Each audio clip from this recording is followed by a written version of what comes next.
Бидний амьдралд чухал хүн, түүнчлэн нийтийн тээврийн хамгийн чухал зорчигч бол жирэмсэн эмэгтэйчүүд юм.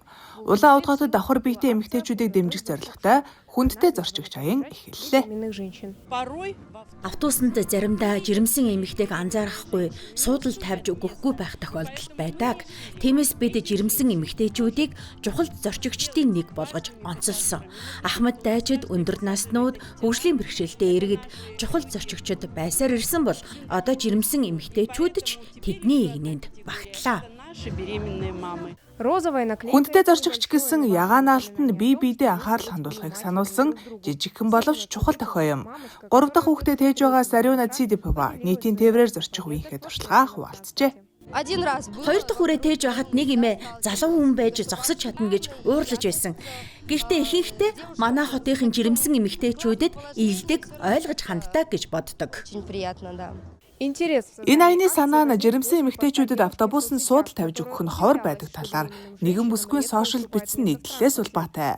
Тухайн нийтлэл олон хүний анхаарлыг татаж энэхүү санаачлага бий болсон байна. Санамжнаалтууд 40 гаруй автобус, 35 трамвайд байршуулжээ. Цаашид хотын бүх нийтийн тээврийн хэрэгсэлд хүндтэй зорчигчдод зориулсан суудал бий болгоно. Бид бол залуу үеийнхэн. Бид хөл хүндтэй бүсгүйчүүдэд анхаарал хандуулах ёстой. Хүндтэй зорчигч аяны нээлтийн үеэр Оросын драмын театрын өмнөх талбайд улаан уд залуусын эрч хүч нэртэй арга хэмжээ болж залуус хотын шин соёл хандлагыг дэмжихээ илэрхийллээ. Жанна Ощепкова, Середина земли, Бурятия.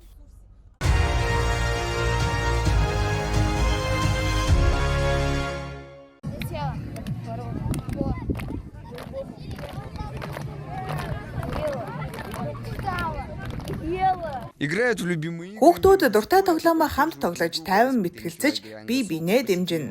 Ангасуука Зүслэнгийн хүүхдүүд Монгол улсад очилсан байна. Азийн найрсаг орны иргэд тэднийг үндэсний бүжгээр ухтан баяртайгаар хүлээн авчээ.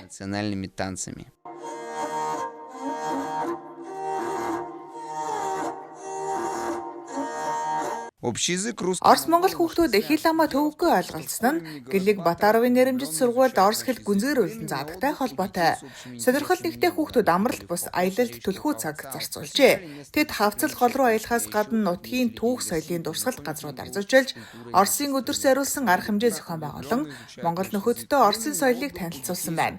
Харин хүүхдүүд Монголын үндэсний спортын нэг болох сур харваа урлагийг заажээ.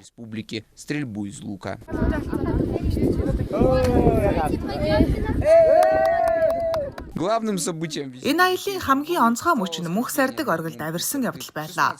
Уулын оргилд хүрсэн 16 хүүхдэд залуу уулчин гэсэн дурсгалын тэмдэг батламж гардуулсан байна.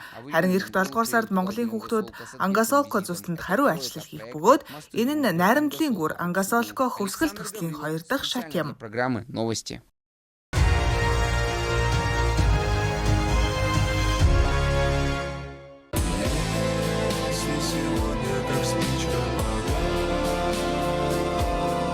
Жинхэнэ хөнгөн цагаан дэгжин цагаан даашинзтай алхаа. Энэ цуглуулганд амьдрал инх тайвны бэлэгдэл дизайнер Елена Щербакова нөхрийнхөө дурсгал зориулан бүтээлээ тойрогсон бөгөөд нөхрийнхэн сүүлчийн хүслийн нэг нь түүнийг цагаан даашинзтай харах байжээ. Би заавар зөвлгөөг нь сонгож цуглуулгаа цагаан өмсгөл хүснэ гэж нэрлсэн. Хайртынхаа дурсгалд, хайр дурлалынхаа дурсгалд зориулсан юм. Байгалийн тусгал Орос улбаны улсын зуны загварын 7 хоног ингэж зохиогдсон юм. Манай орны 10 бүс нутгаас дизайнерууд 43 өрмөс цуглуулга дэлгэж, тавцан дээр хүүхэд насанд хүрэгчдэд зориулсан загварууд, уламжлалт болон орчин үеийн хувцсыг харууллаа. Бид хэдэн жил ийм загварын шоу хийж байна. Гэхдээ энэ арга хэмжээний бас нэг гол зүйл нь дизайнерын уралдаан. Дизайнер бүр өөрийн цуглуулга дэлгэснээр зах зээл дэх өрсөлдөх чадвараа харж үнэлүүлдэг. Мэргэжилтнүүд эрэлхийг зоригтой бүхэнд загварын зах зээл нээлттэй гэж үзэж байна. Хувь загвар зохион бүтээгчдийн хувьд жаахан хүндрэлтэй. Гэхдээ засгийн газар одоо сайхан дэмжлэг үзүүлж байна. Залхуурахгүй бол хүн бүр чадна гэж бодож байна. Дэмжлэгээл авах хэрэгтэй. Эрхүү Листвянка олгойн арлын 17 талбайд 100 гаруй оролцогч ур чадвараа үзүүлж, уралдааны гран-при шагналыг байгаль домог сэдвт эрхтэй хослолын цуглуулах хүртлээ. Тус цуглуулгын зохиогч эрхүүгийн дизайнер Кристина Ставицкая бизнесээ хөгжүүлэх мөнгөн урамшуулал хүртжээ. Денежную награду на развитие бизнеса. Дарья Пастушенко специально для программы «Новости».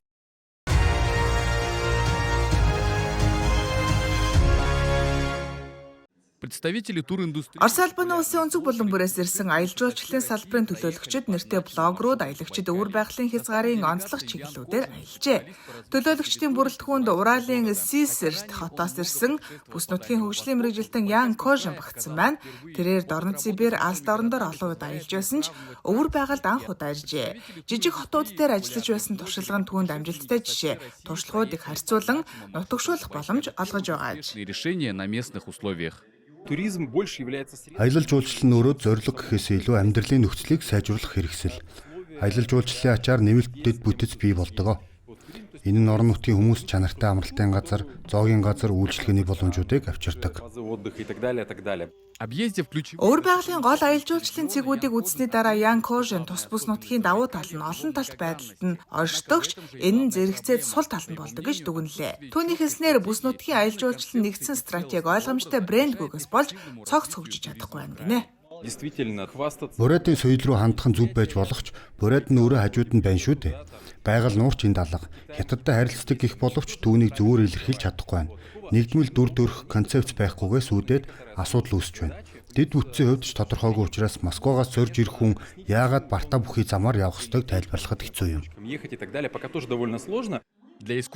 Харин Нижний Новгородын урлаг судлаач София Розановагийн хувьд өвөр байгаль гэсэн аялал сэтгэлдэнд байсан төсөөллөө боддоор мэдрэх гайхалтай боломж олжээ. Тэрээр Агийн тал нутгийг зурагнаас харж байсан ч боддоор харсан зураглалын төсөөлөлтөнд яг таг таарсан байна. Энэ аялал үнэхээр цоошин соёл шашны огтлцол болсон туршлага байлаа. Эхний өдөр бид Цугуулийн дацанд очсон. Буддийн хийдэд анх удаа орж үзсэн минь гүнзгий сэтгэгдэл төрүүлсэн. Дараа нь Алхайнд очиж бөөгийн ёслолд оролцсон. Үнэхээр гайхалтай, мартагдашгүй туршлага. Для многих гостей Өвөр байгаль олон зочдод шинэ нээлт олж мэргэжилтнүүд уг бүс нутагт соёлын кластер байгуулах санал гаргасан байна. Ийм төв нь уламжлалт, гар урлал, орчин үеийн дизайн, жижиг бизнес, бэлэг дурсгалын үйлдвэрлэл зэрэг аялал жуулчлалын олон салбарыг нэгтгэж бүс нутгийн соёлын өвөрмөц дүр төрхийг бүрдүүлэх боломжтой гэж үзжээ.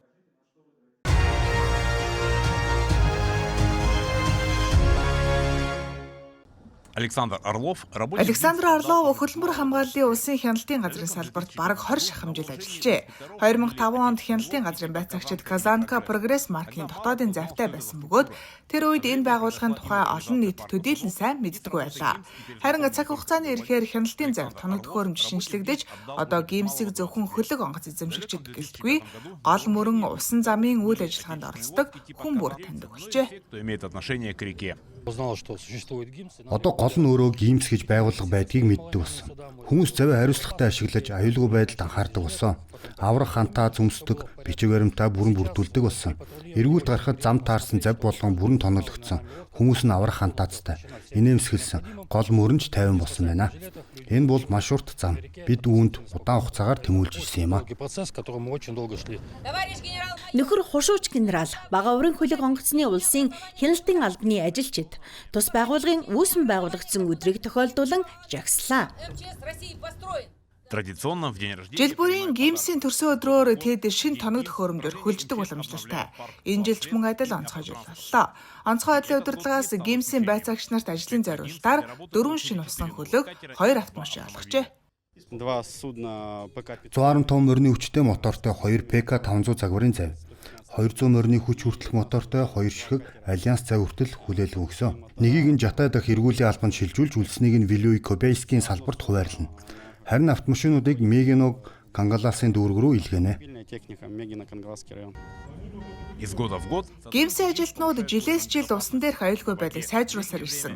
Зуны улиралд усан замын эргүүлийг, өвлийн улиралд мөсөн гармын аюулгүй ажиллагааг хангаж ажилладаг. Сүүлийн жилүүдэд гол мөрний осол эндэгдэл буур хандлагатай болсон. Энэ жил усан дээр гарсан ослын тоо 17%-аар, нас баралт 38%-аар буурсан. Ялангуяа хүүхдийн эндэгдэл эрс багассан юм.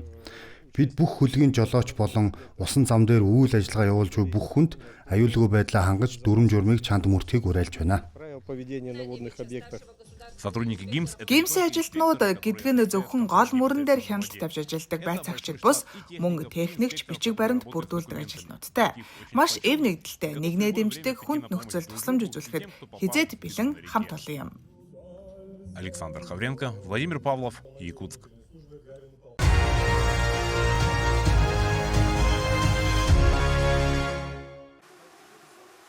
Этому впечатляюще. 12,000 орчим дроныг ашиглан зохион байгуулсан энэ гайхалтай гэрлийн шоуны ард урт хугацаанд бичсэн зохиол зураглалын ажил нөхтнө. Үзүүлбэрийг 7 хэсэгт хуваасан бөгөөд уул усныход цэцгэлсэн цайны майхва, ойн сүр хүч, загварын нислэл, амьд хот гэх мэт сэдвүүдээр өрнөсөн байна.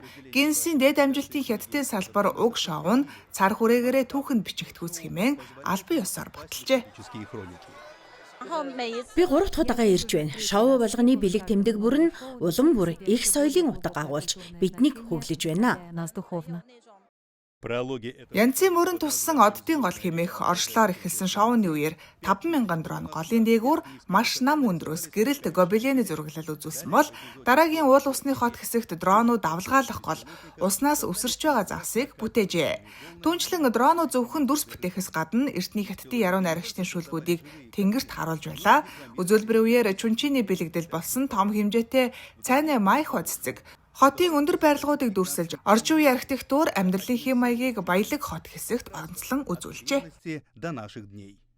Үзүүлбэрийн өмнө дроны тоог нэгт тоолж тэнгэрт нийт 11,829 дрон хөөрсөн. Гэвч зарим дрон техникийн алдаа гаргасан тул батлагдсан эцсийн тоо 11,787 болсон. Гэхдээ энэ нь өмнөх рекордыг давж Чинчүү хотын шоу Гиннесийн номд бичигдлээ. Энэхүү дээд амжилтад хүрэхин тулд техникийн олон хүндрэлтэй асуудлыг даван туулах шаардлагатай болжээ. Одоор манай удирдлага хяналтын төв хамгийн өндөр зэгт байрлаж, шаталсан давцангаар доош уруудан дронуудын хөөргөх талбайд хүрдэг. Энэ өндрийн зөрүү нь дронуудын техникийн чадхад жинхэнэ сорилт болсон. Тиймээс бид нарийн тооцоолол хийж, нислэгийн замыг тохируулан энэ зөрүүг нөхөх шаардлагатай боллоо. Мөн хоёр эргийн үзэгч бүрт тэгш харагдуулахаар зохион байгуулахын тулд дронуудыг голын усан шугам дээгүүр хөөргөх хэрэгтэй болсон. Энийн тулд удирдлагын тохио 1.2 км радиуст тасралтгүй хурж ажиллах чадвартай байх шаардлагатай байсан юм. Первое. Энэ оны анхны дроны шоу нь CCTV-гийн цагаан сарын концертын үеэр чүнчийн зохиогдсон.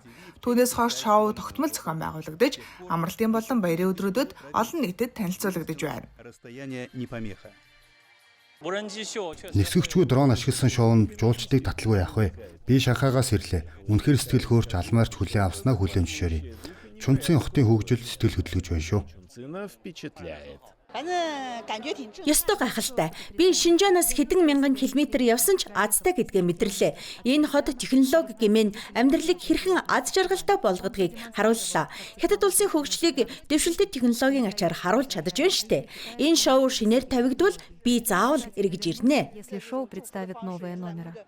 С начала апреля в городе было... Энэ хавраас хойш Чүнчийн хотод гайхамшиг Чүнчийн нэртэй 20 гаруй тогтмол дроны шоу зохион байгуулагдаж 200 гаруй өөр үзүүлбэрийг сонирхолжээ. 6 дугаар сарын 1-ээс дронуудын тоо 2,000-аас 5,000 болж нэмэгдсэн бөгөөд сүүлд бараг 12,000-ад хүрч Гиннесийн номонд бичигдэх боломжийг бүрдүүлсэн. Шоуг амдаар үзэхээс гадна цахимаарч үзэх боломжтой. Тухайлбал 5 дугаар сарын баярууд болон луу завны баярын үеэр дроны шоуны шууд амжуулалтыг 1.3 сая хүйдсэн байна. Чүнчийн хотын гэрлийн зохиомжийг хамгийн сайн харагдах байршлуудад үзэгчдийн тоо 16%-аар өссөн байна. Янцын мөрөн дээгүүрх дрон шоу нь Гиннесийн дээд амжилтаас гадна Чүнчийн хотыг зорин ирэх жуулчдын тоог нэмэгдүүлэх 100% зочломтгой эдийн засгийг шин түвшинд гаргах зорилгыг биелүүлж байна.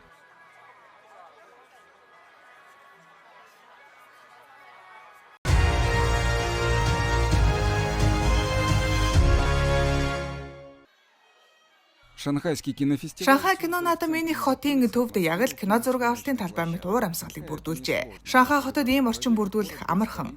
20 дугаар зууны эхээр энэ хот Аз ТV-ийн кино урлагийн их усүрийн нэг байсан бөгөөд бүгд найрамдагтад ард улсад кино үүснээ 120 жилийн аг энэ жил тэмдэглэж байгаа учраас энэ тухай алхам тутамд дурдсаар байна. На каждом шагу. Надад маш их таалагдж байна. Холливуудтай адилхан юм. Холливуудын энгийн гудмаар алхах юм бол кино зураг авч байсан газруудтай таардаг. Гриффитийн ажиглалтын газар иймхүү уур амьсгал бий. Надад маш их таалагдж байна. Такая же атмосфера. Мне такое очень нравится. Би Нанкинаас Шанхай кино наадмыг зорж ирлээ. Бэлэг дурсгал авч хитэн кино үзлээ. Хот орч зугааллаа. Маш их таалагдсан. С 13 по 20. 6 дугаар сарын 13-наас 22-ны хооронд зохиогдож байгаа 27 дахь удаагийн олон улсын кино наадмын хүрээнд Шанхай болон ойр орчмын 100 гаруй кинотеатр, зааланд нийт 71 орны 400 гаруй киног толилуулж байна. Нийт 1500 гаруй удаагийн үзүүр төлөвлөгдөжээ. 26 сая гаруй хүн амтай энэ их хотын соёл аялал жуулчлалын бүх салбар кино сонирхогчдын урсгалыг хүлээн авахд ганцхан шамлан оролцож байна. Музей болон дурсгалт газрууд өдөр бүр 160 гаруй тусгай үзэсгэлэн, лекц, тоглолт зохион байгуулж байна. Представлений. Бид музейн үзэсгэлэнг Шанхай кино наадмын үйл ажиллагаатай уялдуулан хамтарсан сурталчилгаа явуулж үзэгчдийг харилцан хуваалцаж байна. Музейн хасаар дамжуулан киноны тасалбарыг хямдралтай үнээр худалдан авах боломжтой. В музее искусств Шанхайского. Будуун дүүргийн урлагийн музей зөвхөн хятадын киноны түүхийг танилцуулаад зогсохгүй. Холбогдох дурсгалын зөөс ч худалдаалж байна. Соёлын салбар нь Шанхай эдийн засгийн тулгууруудын нэг болсон бөгөөд өнгөрсөн онд бараг 80 тэрбум ам долларын орлого олсон байна. $50 миллиардов дохода. Алексей Кан, Бижань, CGTN.